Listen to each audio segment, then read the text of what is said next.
Hello, my name's Ethan, My name's Ben. My name's Kabir. and welcome to our 26th episode on My Matters. It's been a little bit, but today we're back with another episode, and today's topic is procrastination. Yeah. So this is a topic that I think is one of the most personally relevant to all of us, and one that we can draw from like an extensive number of personal anecdotes, and even more than some of our other episodes. So I think this will be a pretty enlightening episode as far as getting to reveal some elements of our personal life and the psychology behind why we procrastinate. Mhm. So I kind of want to intro with talking about a TED Talk. So there's this famous TED Talk has 60 million views, and it's this guy named Tim Urban who's talking about what happens in your brain when you procrastinate, right? Because it's very counterproductive. It doesn't feel good, but yet we do it every single day. So there's really two things. There's two characters in your brain. One is the rational decision maker. That's the part of the brain that wants to do important long-term tasks, right? And has that delayed gratification. And the other one is the instant gratification monkey. He calls it the monkey. And that part of your brain wants easy and fun things now. And usually when we procrastinate, the monkey wins because it hijacks our attention and avoids anything hard or uncomfortable, right? And the reason why it's so, counterintuitive is because it feels like, terrible, right? But we just can't get ourselves to get out of the loop, right? And when you're procrastinating, you're not truly relaxing, you're stressed, you're guilty, and kind of just unhappy while avoiding the work. So, there's a lot of, things you can combat this, but I figured I'd just kind of intro with talking about, there's really two sides of this. It's very black and white, right? And usually we fall into that, monkey side of the brain, and we'll offer up some tips later, but I just kind of wanted to intro with that. Yeah, as Kabir said, we all have experience with this, right? Because like everything we talk about, we're not perfect in anything. I say that all the time, but especially with this and our experience in high school, I'm sure we all procrastinate all the time. And you know, I think procrastination is one of those things where there's no instant fix, right? Because it's a very tough thing and it's a very natural thing to do when you're not, passionate or excited about something. So the first thing I kind of want to bring up is something that works for me, and that's, doing the little things right. Like I might have an assignment that takes 15 minutes, and then I might have another assignment that might take hours on end. But when we tend to procrastinate, we tend to kind of clump it all into the same pile of work, something we don't want to do. So doing that easy stuff, that 15 minutes, that kind of that trivial, that kind of mindless, those mindless tasks first to kind of get the ball rolling really, really helps me to move forward and attack those bigger tasks. Absolutely. And actually that, starting with the little things and doing them right, that's something we've discussed in the past. Actually, our last episode, I remember, Ethan brought up a similar point. And, that's a very good practical tip.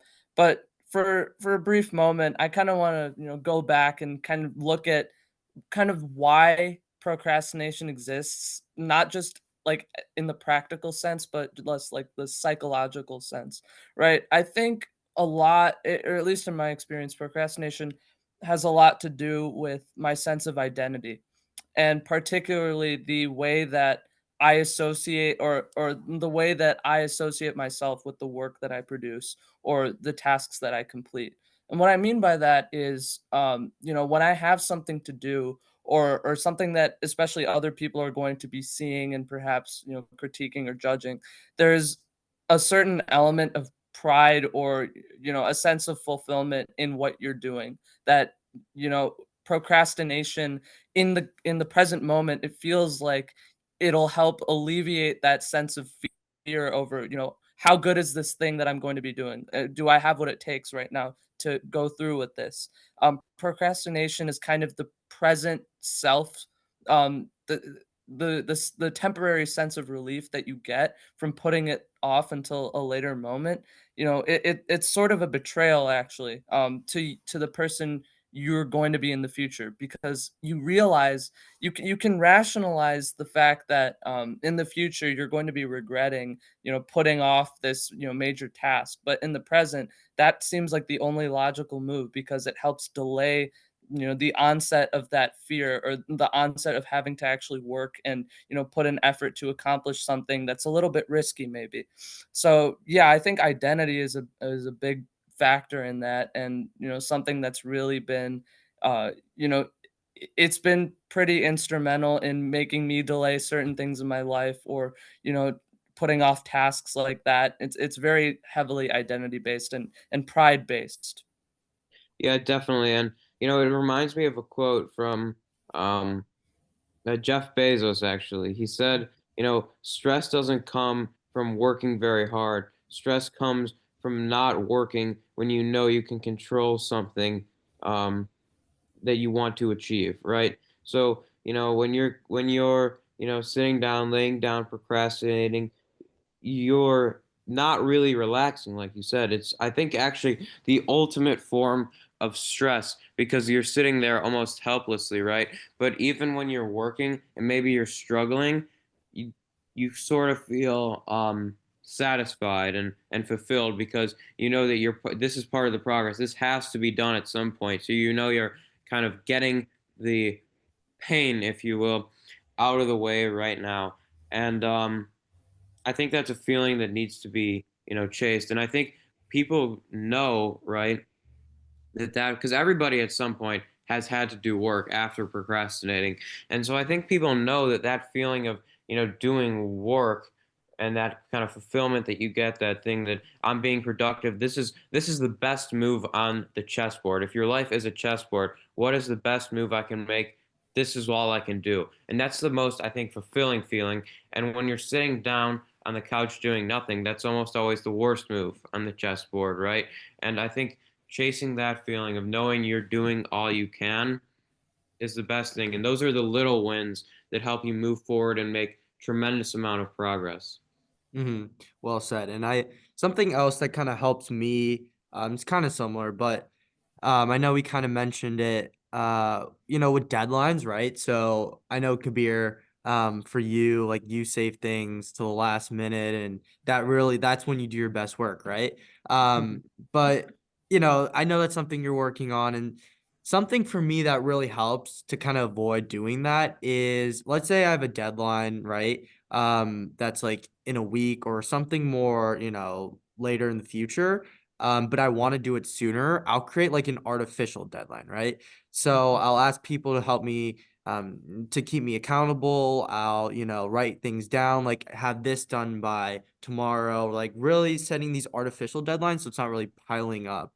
And something that helps me is putting things on, like, I use Google Calendar, so time blocking stuff and saying, okay, I have 3 hours to do these assignments and then 1 hour to study, right? And all these different things. And if the time passed, right, without doing anything in that time block, it feels like, it really sucks. So, like, creating those artificial deadlines, time blocking, really being intentional, saying, I'm going to do this then, instead of, just saying, okay, it'll get done, right? That's when procrastination kicks in. So that's kind of my, tip. Mhm. Yeah, I think that artificial deadline idea is something I've definitely tried before. I think the only reason it hasn't worked for me is because I haven't, created the necessary, I guess, safeguards to hold myself accountable for that. So I think, yeah, in general, though, if you have, people that you're asking to keep you accountable for something, and you set those deadlines for yourself, I think that's definitely a very, a good piece of advice. But another thing that, kind of a practical tip maybe, that I've started, implementing more, especially around, the college application season, and writing all those essays, is trying to break down tasks in a way that makes sense for me, but more specifically in a way that prioritizes the most difficult or the most arduous thing first. And that may seem counterintuitive at first, especially given that, in the past we've talked about the, like, minimum viable step, right? The easiest and simplest thing you need to do to get started. But I think when you dive head on into the most important or the most, daunting task, it might take a little more effort initially to get to a stage where, you're comfortable with, making that leap. But once you're there and you actually get to process what initially seems so intimidating to you, or initially, gives you so much apprehension and causes you to even want to delay the whole thing, when you are able to make that kind of, step forward, even if it's not like, even if it takes a little bit of time, the rest of it just becomes so much easier. So I think I've been kind of intentionally trying to, compel myself to look at the more difficult things first, instead of, or, it kind of depends on the task, but in general, that kind of riskier step is something that, I think has been helping lately and maybe would be practical for others too. Yeah. I want to touch on one thing you said, because as Ethan said, I know Kabir is a bit of a procrastinator, and that's okay, right? But he's obviously working on that. But one of the things he talks to me about is that, especially the example with like college essays, he might like push it back to the deadline, but he's thinking about it. He's thinking about the narrative, what he wants to write. He's thinking about connecting ideas for a long time before that, and that's something I could do as well. And obviously, you don't want to procrastinate and save all the actual like hard work to the last minute.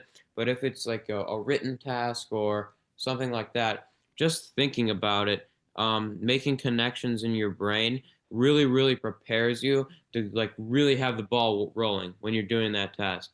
So, um, and that's something that you have to achieve over time, right? You can't fully grasp a concept, really like attack something with the ultimate strategy in 10 minutes, right? So there is value in sometimes, pushing things back a little bit, not to like the last minute, but taking time to really process and genuinely think about things. That's a very important thing that I do all the time, and it makes the work a lot easier. And when you're kind of just like sitting before bed thinking about it, it's not hard. So that's really something that I would recommend. It makes things a lot easier. Number two, Ethan said, you know, telling other people about holding you accountable, right? And that's one of, I think, the best tips ever, because when you tell your friend, right, like, um, like, I'm trying to get this done, like whatever, like you're kind of like subconsciously thinking, do I really want to go back and say, like, I couldn't get this like menial task done? It almost motivates you um, to accomplish what you need to accomplish, because when you talk to somebody else about your problems and why you're procrastinating, it seems so ridiculous in your mind, and you isolate that uh, instant gratification monkey like Ethan talked about, and kind of beat it. Yeah, and I was gonna say that, telling other people, right? It's kind of easy to let yourself down and say like, okay, dang it, I didn't do that. But when you tell other people, you're not only letting yourself down, you're letting other people down. And I'll give you guys an example when it comes to like this podcast, when it comes to planning, right? And I tell Ben and Kabir, we gotta have our planning done by, this date, and then, it keeps us accountable. And I'm gonna follow through with it, and I'm gonna make time for it no matter what, because we're a team, and they're relying on me. And I think when it comes to like tests or projects, like in school, the reason why it's so easy to procrastinate is because sometimes you can feel like it's just you and no one else. It's just you versus that test, you versus that project, and it's so easy to kind of let yourself down. But something that kind of a way you can hijack that really is, let's say there's a big exam, right? If you're in a study group, you're saying, all right, guys, by next week, we're going to have these chapters done, and, we're going to have these, reviewed, and then we're going to talk about it, right? It can be something like that, a study group, or just even like, I don't know, setting a time to talk with a teacher and saying like, hey, I'm going to, have these questions for you then. Anything that just involves someone else helps you, because you're creating a team, right? And these people help you keep you accountable and help the process going. So definitely want to emphasize that, and just telling other people. Hmm. That is definitely, that's definitely something that I've noticed too, actually.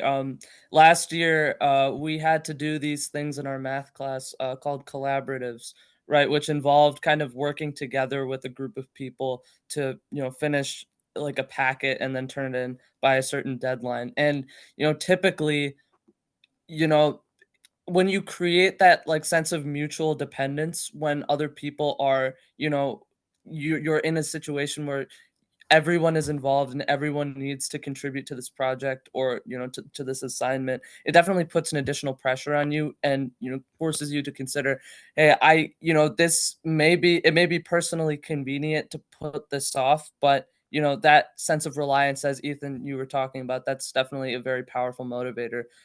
In addition to that, I think going it's very easy to look at procrastination and dismiss it as an issue of time management or an issue of like improperly managed improper executive functioning, which is I think a common misconception that a lot of people have, or even although it's less prominent nowadays, I often heard a lot of rhetoric about procrastination being laziness, and I think that just stems from like a fundamental lack of understanding of what causes procrastination. And I know we've already kind of gone over this, but something a little less practical, but very, I think it's one of the biggest roadblocks for a lot of people is figuring out like the actual emotional root of what they're of what's triggering them to delay things.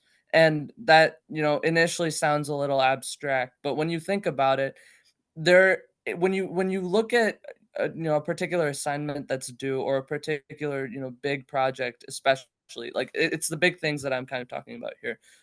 What is the root behind that? Like what is causing you to need to put that off? And is it fear? Is it the fear of judgment? Is it the fear of not meeting your own expectations? As I think that's a big one too, right? If you have a certain standard, especially if it's like a series of things that even podcast episodes, for example, if you are used to putting out a good, like very good episodes, and you're kind of wondering whether the next one will be as good as the previous ones, kind of taking the time to process that, it leaves a lot of room for second thoughts. And I think that fear of judgment or of not meeting expectations is something that is definitely a big factor for a lot of people. But some to Ben's point from earlier, when talking about essay writing is a really good example of this, because while putting an essay off, delaying the writing of an essay is oftentimes, kind of challenging for future you. It might be comforting to present you. There is an additional benefit, like Ben was saying, right? The additional time of processing the ideas, of thinking about it.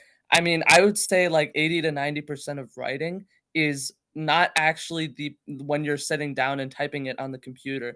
It's the idea, it's synthesizing the ideas in your head, weeks or days before that, right? And procrastination and processing time, they're kind of difficult to separate sometimes, but you know those root causes behind why you put off certain things definitely have helped trying to use kind of um you guys have heard of like cognitive behavioral therapy, right? It's like Yeah. a kind of a system of, trying to identify the roots of your behavior. I think that's very helpful kind of for trying to recognize why you do certain things and, put off certain tasks. It can be very helpful too. Yeah, well said. And, as we wrap up here, we're trying to keep these episodes kind of short, not trying to keep it too long-winded, but something that is something I kind of want to end on from my standpoint is, we talked about tests, projects, a lot of school stuff, right?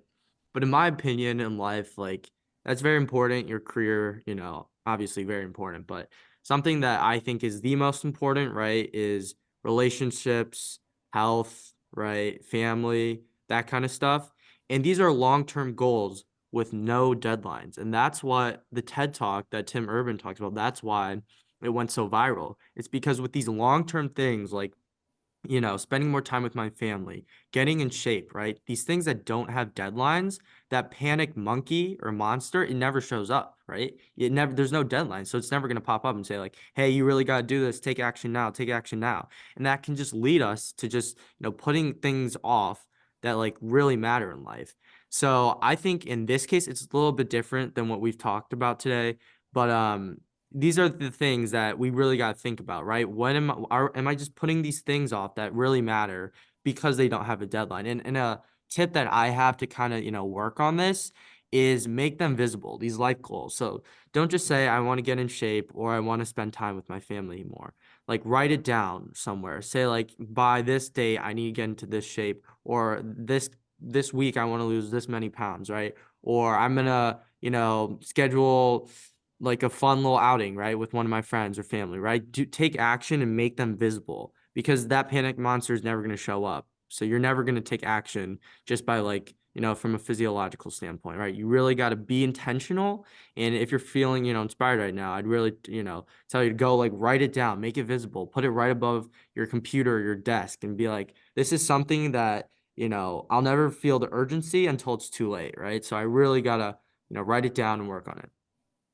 Yeah, I think this kind of all ties back to a very good point Ethan made, right? It's very easy to let yourself down, but hard to let others down.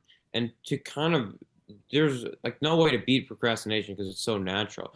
But the only way you can fight it is make it harder to let yourself down. And that really comes from, like we talk about, it does come from hard work, discipline, like pain, right? When these little victories build up, when you say, I'm going to wake up at this time, you don't wake up at that time. I'm going to work out at this time, I don't work out at that time. I'm not going to eat this, you eat that. Like, I'm not going to do this work, or I'm going to do this work, and you don't do it. Those little losses add up and make it seem like it's okay to let yourself down. And I think that's um, a very high form of self-disrespect, in my opinion. And it really comes down to respecting yourself and respecting your goals. So, and we're not going to sit here and pretend like it's something easy to do, a simple mental fix, right? It does. Beating procrastination does come from um, discipline and hard work, and adding those little victories up to make it harder to let yourself down. Mhm. Yeah, little victories again, very important, something that, we've repeatedly emphasized on this podcast, whether that's through the idea of like the minimum viable step or, taking pride in the small things you do.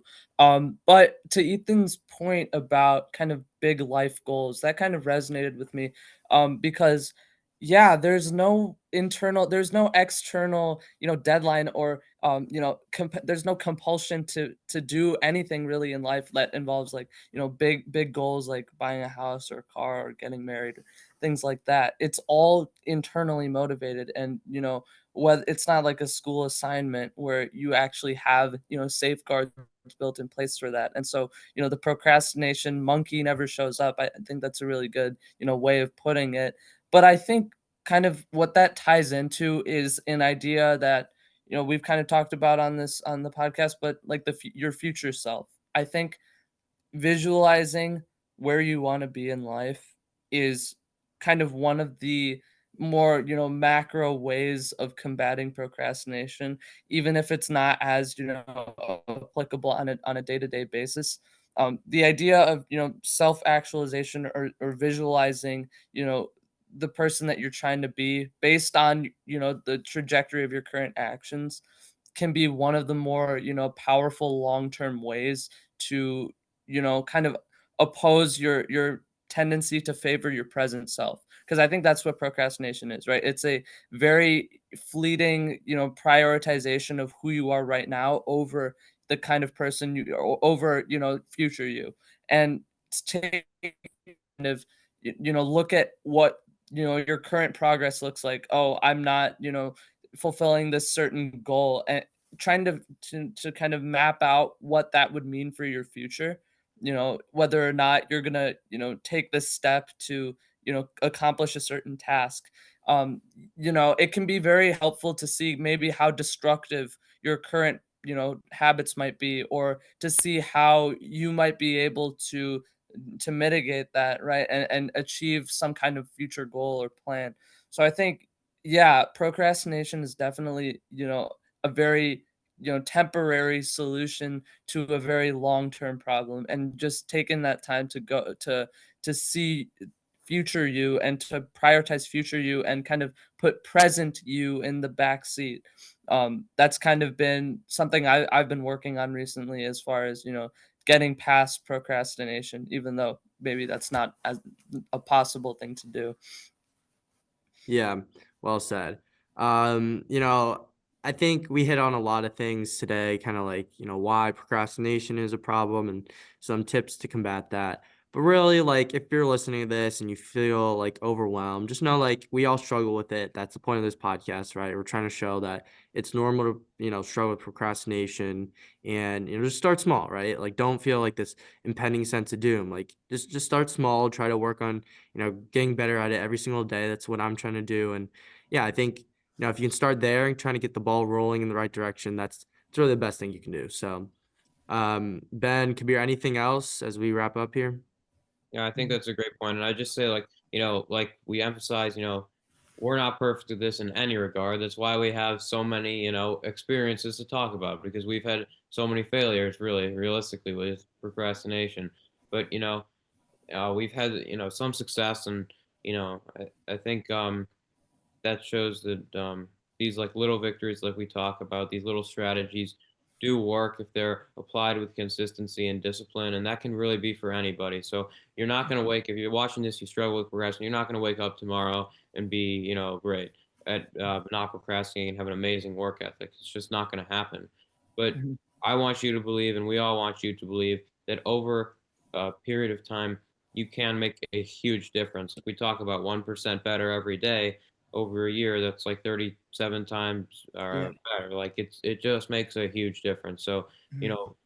know, it's if you wake up tomorrow, you do this for a week, you may not even notice anything, but if you stay disciplined, the results will come without a shadow of a doubt, and you can achieve it. No doubt about That's a very powerful thing, Ben. That's a very great message you said. And, as we wrap up, I just want to, talk about the importance of kind of being honest with yourself, right? You said even, right, you're not going to wake up tomorrow and suddenly get over procrastination simply because, you listen to this episode or because you consume, self-help content or whatever, right? Procrastination isn't going away anytime soon. And I think it's important to be honest with yourself, realistic with yourself about what you can achieve in a given time frame or under a certain set of circumstances. And something that we emphasize repeatedly on here is being not only vulnerable and rev- and viewing life with a certain sense of vulnerability in terms of mental health, but also just setting goals for yourself that are very not only personal but also just honest. And procrastination is one of those things that's deeply personal for a lot of people.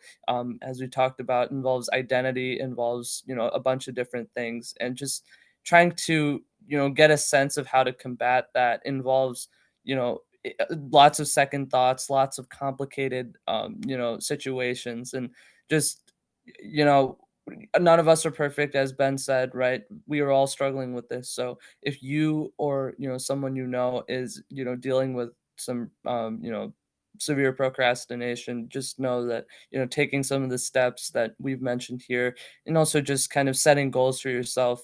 You can see some of our episodes about that. Just having a vision for yourself is not impossible, and it's very it might be difficult to get over procrastination, but it is achievable. Yeah. So, we're gonna be trying to post more, make more episodes, at least, 2 times per month. So we're definitely gonna, we have a lot more ideas lined up and we'll get to that soon. But, Absolutely. Mhm. yeah, I think, you know, I mean, anything else, guys? I think we kind of said it all. it. Yeah, I think that's a great point. And we will be posting more and Mhm. trying to make good, relatable content. Yeah, Yeah. so be on the lookout for more episodes. And if you aren't connected with our socials, we have all of that linked at www.mindmatterspodcast.net. So if you're curious about anything else that we do, you can go there. But that's kind of all we have for today. My name's Ethan. I'm Ben. I'm Kabir. Just remember, your mind matters.